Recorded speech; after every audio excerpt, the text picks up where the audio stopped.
So Vaddhaka is relatively new to Cambridge. So many of you might not be familiar with him. But we're very lucky that Vaddhaka has chosen to move to Cambridge. So over the next few weeks and months and years, we can look forward to getting to know Vaddhaka better, because I'm sure he'll be a regular presence here at Dharma night and other evenings. So Vaddhaka is going to be talking to us this evening. So just by way of introduction, Vaddhaka started off life as an economist, but he was ordained in 1999. So 25 years ago, he was ordained, very experienced order member. He spent 6 years as the treasurer at Pataloka, which is the men's retreat centre, particularly for training for ordination. So he lived there for 6 years. But he's come here from Tallinn in Estonia, where he led Dharma activities for 20 years. But he's left there and has now recently moved to Cambridge. And just by way of one of the things that Vaddhaka has achieved over these many years is to kind of bring together his training as an economist and his Dharma training. And he's written up this book called The Buddha on Wall Street, which is quite an old book now. I remember reading it several years ago. And this book is a kind of a synthesis of economics and Dharma. It's a very interesting read, which I think is available. This one's from the library. So I think it's in the bookshop. If it's not in the bookshop, it will be coming back soon if it's been sold out. Anyway, Vaddhaka is not going to be talking about economics tonight. It's going to be talking about something far more interesting. It's going to be talking about catching the spirit of enlightenment. Catching the spirit of enlightenment. So this is a story of how I fell and how I was caught. How I fell first psychologically and then physically, and how that physical fall led to my being caught. And the story starts 30 years ago in April 1994. I was 45 years old, living in Sheffield. I was psychologically at my lowest ebb. My faith in the political ideology that had sustained my worldview and self-confidence since my early 20s had crumbled away. I had fallen into a state of deep despondency. And despite increasing material success and professional recognition, I was a stressed out workaholic and felt my life had little purpose or meaning. So that April in 1994, to escape that despondency and shake off the stress, I resorted, as I sometimes did, to an escapade of physical activity. In this case, to a planned week of telemark ski touring with a friend in the snow-covered Scottish Highlands. So after driving up from England and before heading off into the mountains, we checked our skiing technique on the downhill slopes of a place called Glenshee near Braemar. But on the last run of the day, I fell and injured my knee. And a quick visit to the doctor the next day confirmed that I was in no shape at all to ski. So instead of skiing across the mountains of Scotland, I spent a week staying with friends near Dundee, resting my knee whilst my friend took the car and head off into the mountains. My friends that I was staying with gave me a book to read. It was the Tibetan Book of Living and Dying by Sogyal Rinpoche. Now, to be honest, I wasn't that taken by the book. At that time, it was way too far out for me, way too far out for me. I managed the first few chapters. It didn't catch me. But here's the thing. Inside the book, somebody had inserted a leaflet, and that leaflet advertised a new Scottish retreat centre called Dharma. And at the bottom of the leaflet, in bold capitals, were written the initials FWBO, standing for the Friends of the Western Buddhist Order, the earlier name, what we now call the Tree Ratna Buddhist Community. On my return to Sheffield, I was wondering how to best deal with stress in the absence of the possibility of physical activity. I went for a short walk to gently test my knee, and as I passed the local baker's, I noticed in the shop window a poster. And this poster had an image of the Belgian cartoon character Tintin. And Tintin was sitting meditating. And the poster advertised a course to help deal with stress starting that very evening. And at the bottom of the poster, there were the initials FWBO. Now, I'm not a superstitious man, but sometimes the universe conspires to give you a really big shove. And so that night, I went to my first meditation class. It was led by Amoga Banksa and Smriti Ratna. And when they heard that at that time I was spending many hours, almost every day, driving the UK motorways to visit fire stations around England and Wales as part of a research project I was doing for the Fire Brigades Union, they suggested that I might like to pass the time on the motorways listening to cassette tapes of talks by a man called Sangharakshita. And through listening to those talks, something caught me, fired my imagination, and transformed my life. I caught the spirit of enlightenment. I caught the spirit of awakening. In those talks, Sangharakshita communicated to me a vision of the Buddha's awakening and of a path to awakening. It was a vision of the process of awakening expressed in non-traditional terms. It was a vision of the Buddha's awakening that still inspires and guides me.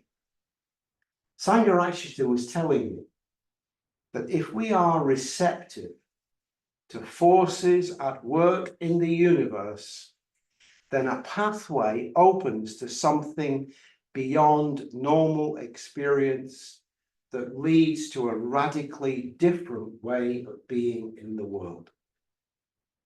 Now, quite how Sangharakshita managed to communicate this to me, I'm still not completely sure. I thought of myself then, and I was a hard-bitten materialist, a disillusioned, sceptical Marxist, a rationalist, and yet something caught me. And when I look back at that time and review my spiritual path since then, I think I can discern three distinctive seeds or threads in what Sangharakshita communicated to me of the Buddha's awakening. Making sense of those threads and bringing them more clearly into focus has been a gradual process, sometimes stimulated by conversations with other order members, sometimes by reading something written by other order members, and sometimes by giving talks. So I want to tell you about those three threads. And the first thread is a vision of awakening as a flowing, upsurging stream of creativity. I'm sure all of us can recall occasions in conversation with friends or in study perhaps, when you find yourself saying something that makes a lot of sense that you'd never articulated before, that you didn't know that you knew. A moment of creativity that seems to come out of nowhere. And Sangharakshita picked up on this, and in his talks, he related his Buddhist subjects to writers, poets, artists, composers, great thinkers, and others from around the world, because they are portals through which the stream of creativity emerges into the world. And many composers and writers and others confirm that this is so. The composer Stravinsky wrote, "I heard and wrote what I heard. I am the vessel through which the rite of spring passed." The Argentinian writer of short stories, Jorge Luis Borges, told, "I don't write what I want. I don't choose my subjects or plot. They are given to me. I have to stand back and receive them in a passive moment."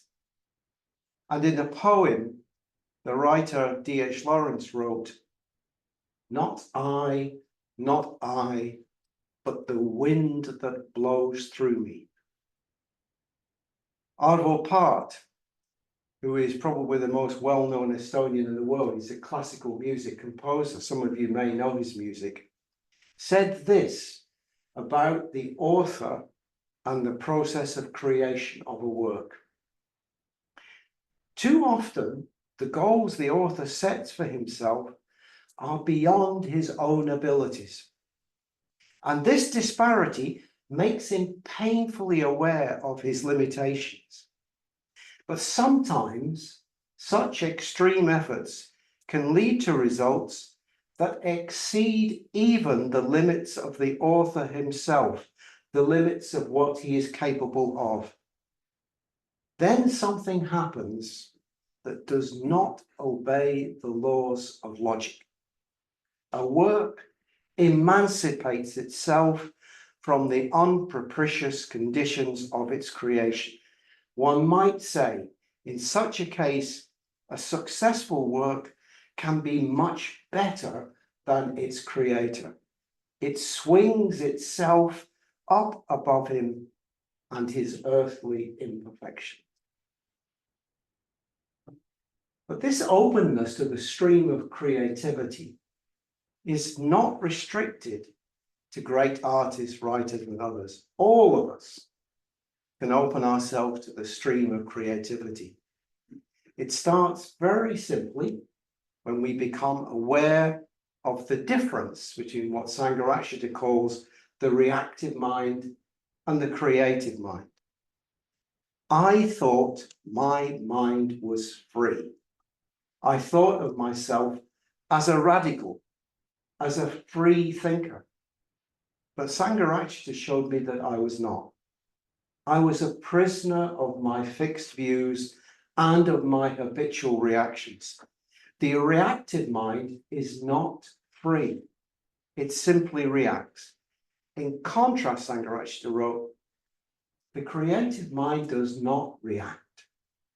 It is not dependent on or determined by the stimuli with which it comes into contact. On the contrary, it is active on its own account, functioning spontaneously out of the depths of its own intrinsic nature. Even when initially prompted by something external to itself, it quickly transcends its original point of departure and starts functioning independently. The creative mind can therefore be said to respond rather than react. The creative mind is above all the aware mind. Being aware, the creative mind is also intensely and radiantly alive. The creative person is not only more aware than the reactive person, but is possessed of far greater vitality. So this freeing up of the stream of creativity and the process of awakening is available to all of us if we cultivate an aware mind. The Buddha's awakening represents the pinnacle of the freeing up of the stream of creativity. And later in my involvement with Triratna, I was really delighted when I discovered that Sangharakshita thought that enlightenment is not a fixed end point. According to him, enlightenment is like the farthest point on the horizon. However, when we reach the horizon, new horizons appear, drawing us ever on.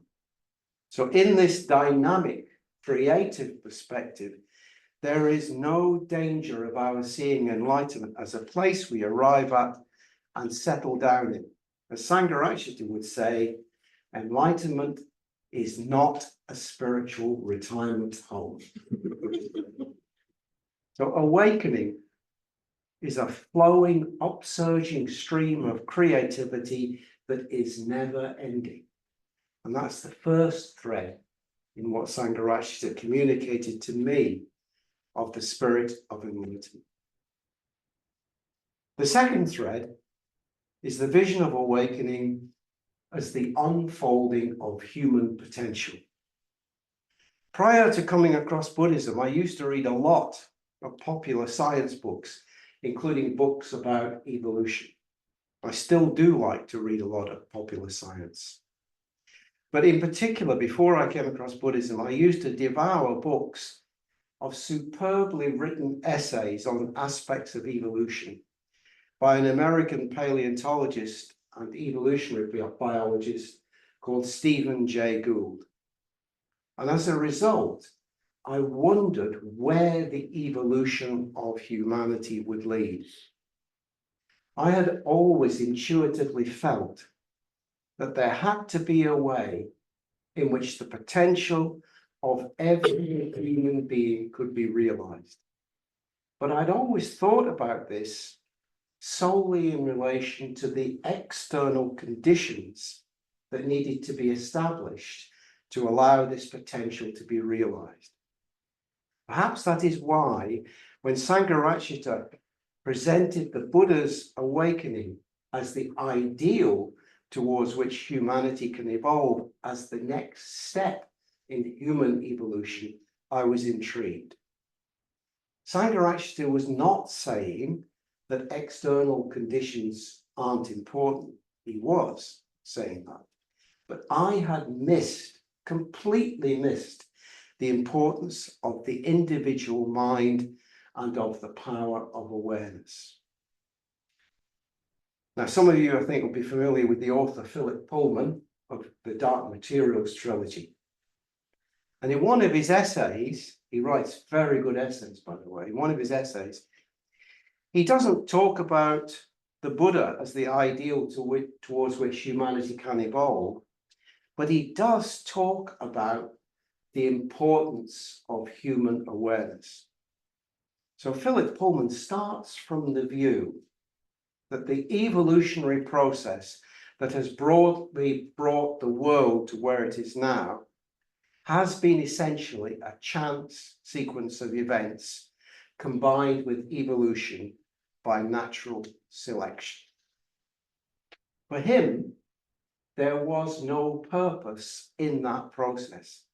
However, he states firmly, there is now. There is now a purpose in the process of evolution. He writes this: we are conscious and conscious of our own consciousness. We might have arrived at this point by a series of accidents, but from now on, we have to take charge of our fate. Now we are here. Now we are conscious. We make a difference.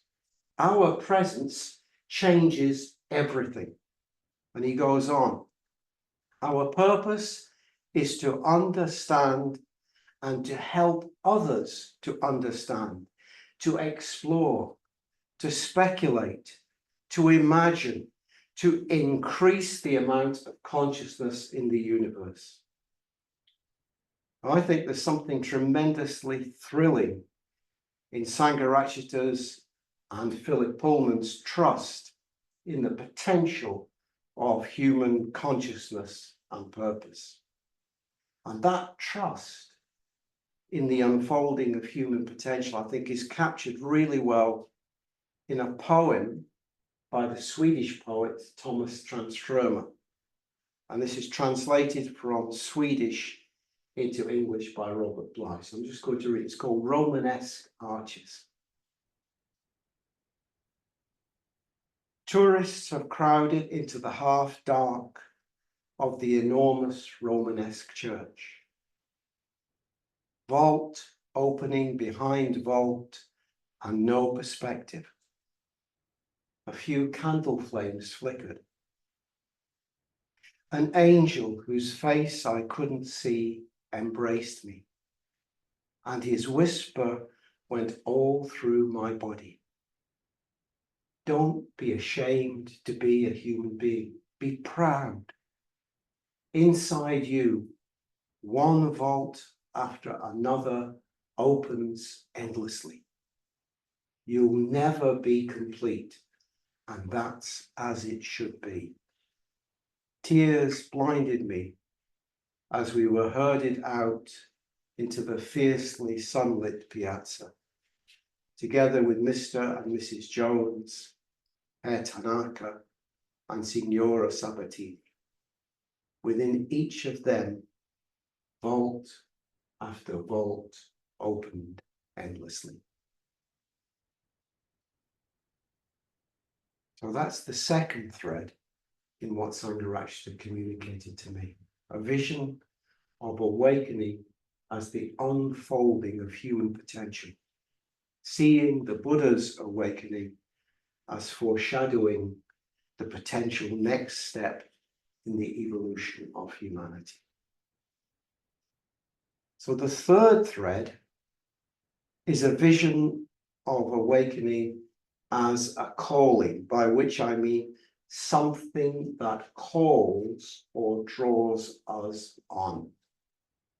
So when Sangharakshita spoke of the gravitational pull of the unconditioned, I didn't have a clue what he meant. I didn't know what the unconditioned was. But somehow I was hooked. I had a sense of being pulled by something mysterious, something beyond my knowing, something beyond my perception of the ordinary world. And when I allowed myself to be open to being pulled in this way, I began to find confirmation of Sangharakshita's vision of awakening in other people's writings and poems. I still do. Let me give you some examples. I'm very fond of the author and philosopher called Ian McGilchrist. He's the author of the book The Master and His Emissary, and most recently a monumental book called The Matter with Things. And in one of his lectures, he says this about science and mathematics. Science involves a vision, in a sense, almost akin to that one might use of religion. A sense of feeling one's way towards something that is beautiful and true, and at first only dimly perceived, and which may be unjustifiable according to the tenets of the time. Yet it calls one forward.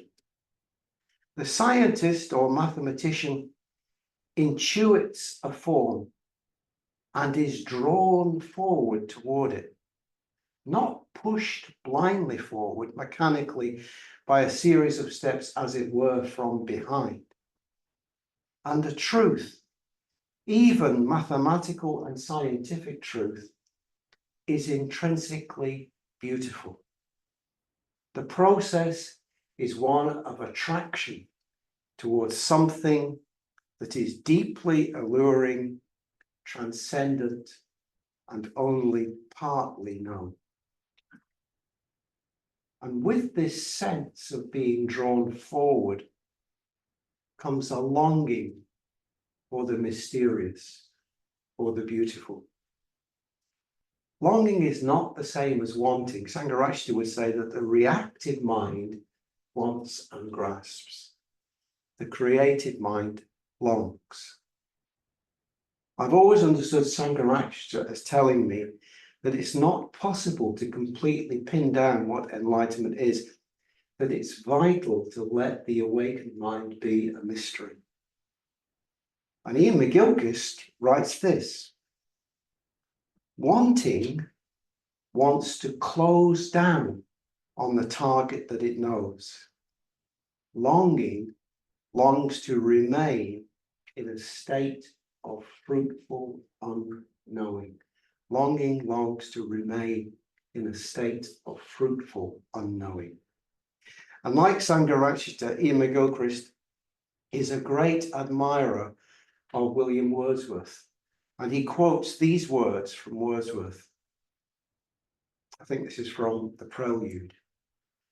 Whether we be young or old, our destiny, our being's heart and home is with infinitude and only there.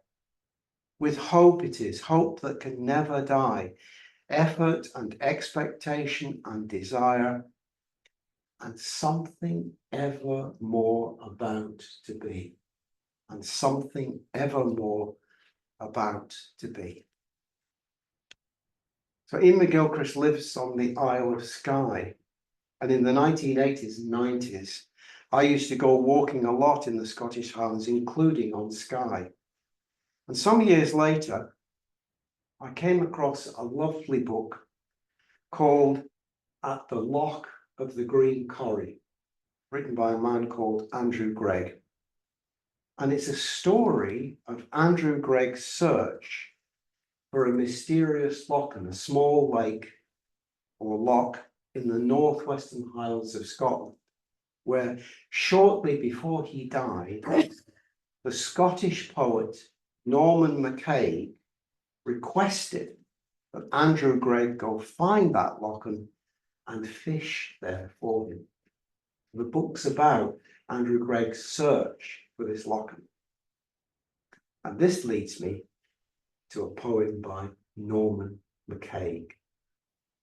It's called July Evening. A bird's voice chinks and tinkles alone in the gaunt reed bed. Tiny silversmith working late in the evening. I sit and listen.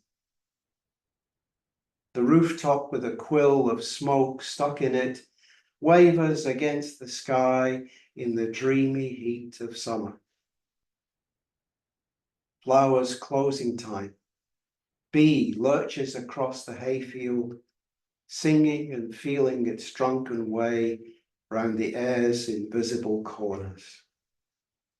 The grass is grace, and charlock is gold of its own bounty. The broken chair by the wall is one with immortal landscapes. Something has been completed that everything is part of. Something that will go on being completed forever. Something has been completed that everything is part of. Something that will go on being completed forever. So I'm going to finish in a few minutes with another poem that captures this sense of being called forward by something mysterious. And it's a poem by the German poet Rainer Maria Rilke. And ever since I first visited, I've always associated this poem in my mind with Adhisthana, our retreat center near the Malvern Hills, and with the vision of the Buddha's awakening and of the path to awakening that Sangharakshita communicated to me. It's appropriate, I think, to finish with a poem by Rilke, because Rilke was a translator. When he was living in Paris, working as secretary to Rodin, the sculptor, he came across a set of sonnets written by an extraordinary 16th century French woman from the city of Lyon called Louise Labé. And he translated her sonnets, her poems, into German.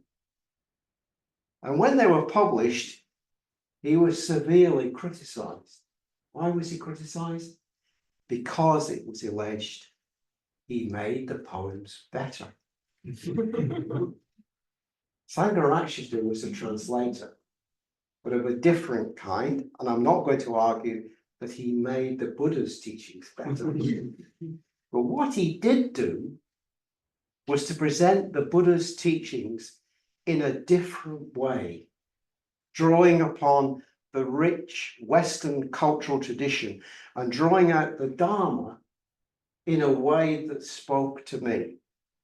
He communicated to me something of the spirit of enlightenment. And in that vision of awakening, of the path to awakening that he communicated to me,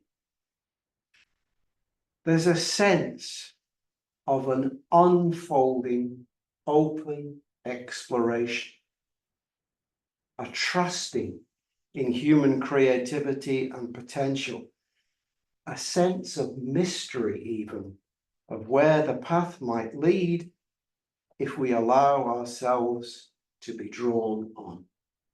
That's what caught me and still inspires me. I'm going to finish with Rilke's poem. It's called in German Spaziergang and translated into English by Robert Bly. It becomes a walk. My eyes already touch the sunny hill, going far ahead of the road I have begun. So we are grasped by what we cannot grasp. It has inner light, even from a distance, and changes us, even if we do not reach it, into something else, which hardly sensing it, we already are. A gesture waves us on, answering our own wave. But what we feel is the wind in our faces.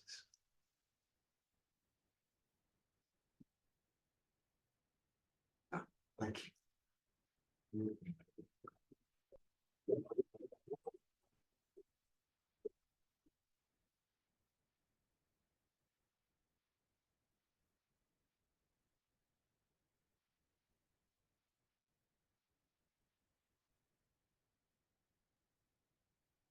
Oh, thank you very, very much, Vaddhaka. A very beautiful evocation of the path. So I think for those in the room, for those of us who are on the path, a very strong sense of the openness that we need to draw us forward on that path. But I think one of the things that really struck me the most, actually, was how many ways there are to join that path. The breadth of literature that you brought in, many of whom are not Buddhists, some of whom are maybe interested or know a little bit about Buddhism. But actually, it's still a vision similar to that the Buddha had, and which draws you in, which gets you started. There's a huge breadth of ways in. And of course, Sangharakshita being the exemplar par excellence of one who can both draw you in and lead you steadily through all the steps towards that great mystery at the end. Yeah. That was marvellous. Thank you very, very much for that. Could I just add something? A little sort of thing. I was so taken with Sangharakshita's talks, the old cassette tapes, plugged them into the cassette player in the car. And I was travelling from Sheffield up to Carlisle to interview the chief fire officer for Cumbria. And I sat in the car park and was 10 minutes late because I had to finish this talk. And the talk was a taste of freedom. I could not stop. I had to hear it, and I was late. He wasn't very pleased, but anyway, so I just thought I'd mention that. Yeah. And I also interviewed at that time Chief Fire Officer for Cambridgeshire, but I can't remember much about it. Yes, those of us that have been around for a while remember those cassette tapes. Some people might not even know what cassette tape is. So we have a few minutes. If anybody has any questions for Vaddhaka, I'm sure you'd be happy to respond. What is your name? Okay. Vaddhaka means the treasurer, because I was. It comes from, there's a word called Rasi Vaddhaka, which means the king's treasurer in the Pali Canon, but it also means cultivating qualities. So it has a broader meaning as well. Very fitting. Yeah, so it's Vaddhaka, V-A-D-D with little dots underneath the D's, H-A-K-A. And after I was ordained, I was thumbing my way through what I thought was the Pali dictionary, looking for Vaddhaka. But actually it was the Sanskrit dictionary. And there is a word in the Sanskrit dictionary, Vaddhaka, but it's double D without the dots underneath. And it means the executioner.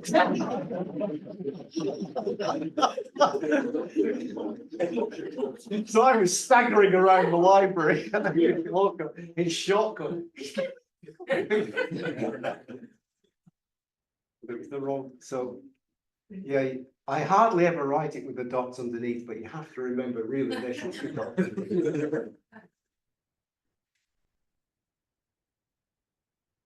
I was given that name by Manshivajra, who lived with me at Padaloka. Yeah.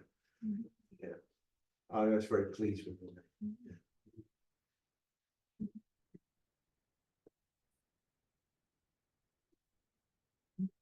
Yes. Was there one of those talks, you talked about the taste of freedom, was there one of those talks, or was it an aggregate of all of this that did it? It was an aggregate, but I think that talk in particular, I remember talking to a monk of Angsa about it. In some ways that might have been the clincher that really caught me. Sangharakshita's talk, A Taste of Freedom. I listened to a whole variety of things.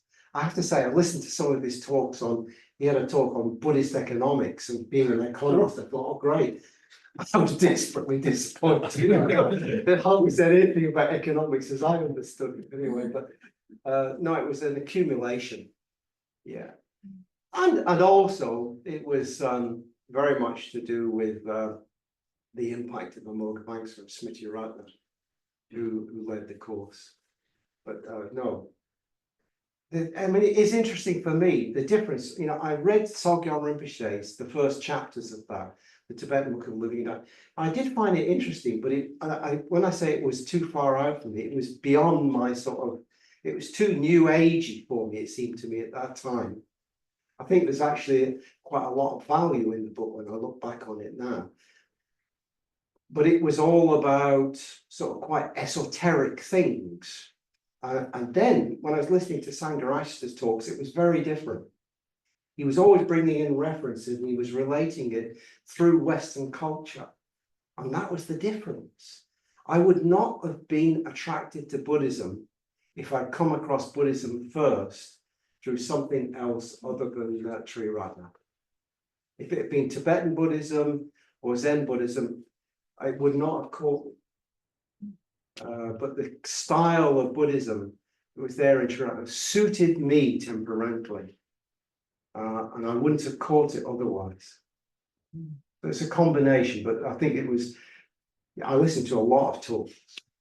A lot of talks. Because you might spend 4 or 5 hours driving up and down the motorways each day. Yeah.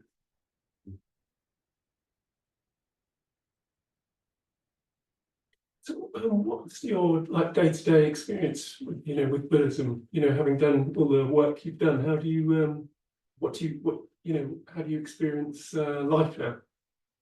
How do I experience life? Well, let's put it this way.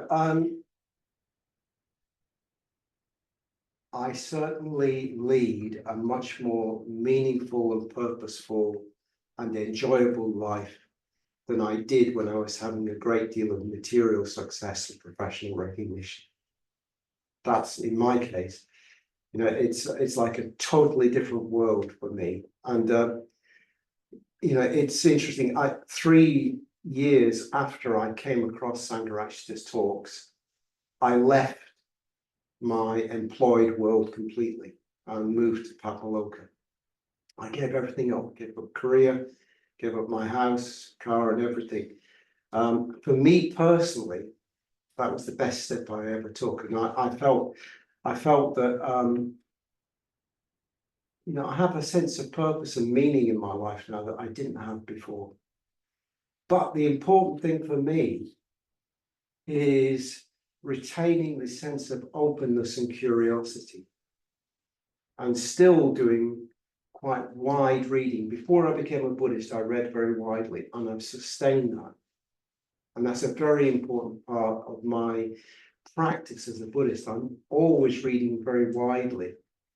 And I copy and save as much as I can, put it into folders, even if it seems completely irrelevant, if I like it.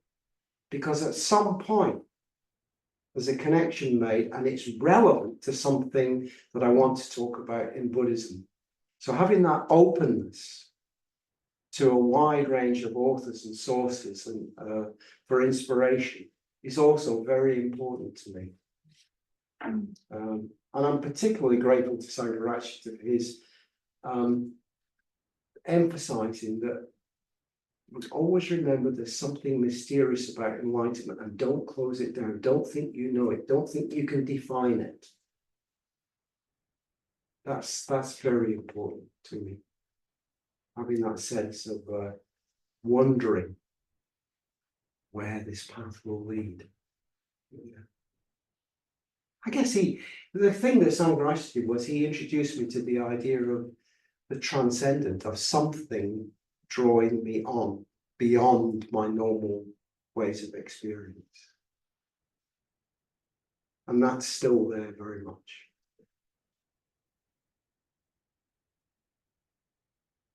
Yeah. Have you gone back and listened to those talks since, and did you get very different things? Sorry? Have you gone back and listened to some of those talks at later times, and was it sort of a different experience if you had? No, because when I started to get involved, after I finished sort of listening to those cassettes, all these books by Sangharakshita started appearing. I was just like stuck into them, and doing mitra study, and then I was at Padmaloka doing more study and working in that kind of environment. So it's like I was always being drawn on. It was like a very rich period. But as a whole succession of books came out in the late 1990s and early 2000s that were incredibly interesting and important.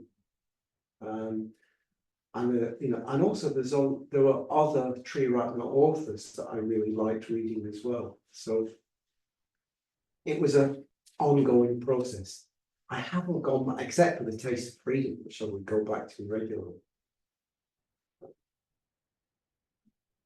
And of course, then the other thing is researching and reading around on all the stuff that I never got to listen to, or the seminars that he led and so on. There's a treasure house of stuff to be explored there. Yes, at my great age, I've been up many blind alleys. It must be nice to have a path, whether it reveals itself, but how do you know that's the right one? How can you trust it? I said that's an interesting question, because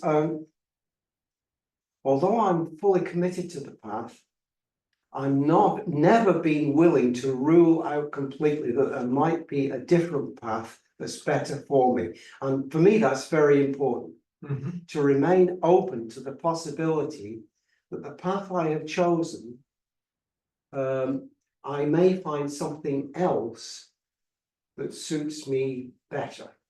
Thank you. Yeah, but I haven't yet. Yeah. Yeah, but no, it's important. I think of, it's important to have this attitude of openness and curiosity, and always be willing to read other perspectives. It's very, what the Buddha, there's a teaching by the Buddha in what's called the Chanki Sutta, and he says, never, unless you're enlightened, never say, this is the truth and nothing else is the truth. You cannot say that, he says. You hold to it provisionally. So you hold to it provisionally, you work with it provisionally, but you never say, this is the only truth and nothing else can beat it, because you don't know that. So actually having that openness and curiosity for me is really important. So I don't know that this will forever remain as the only path, but I'd be surprised, to be honest. if it was. Thank you. Right, well, a very, very stimulating evening comes to a close. So thank you very much, Vaddhaka. It's been an excellent evening. So thank you for that.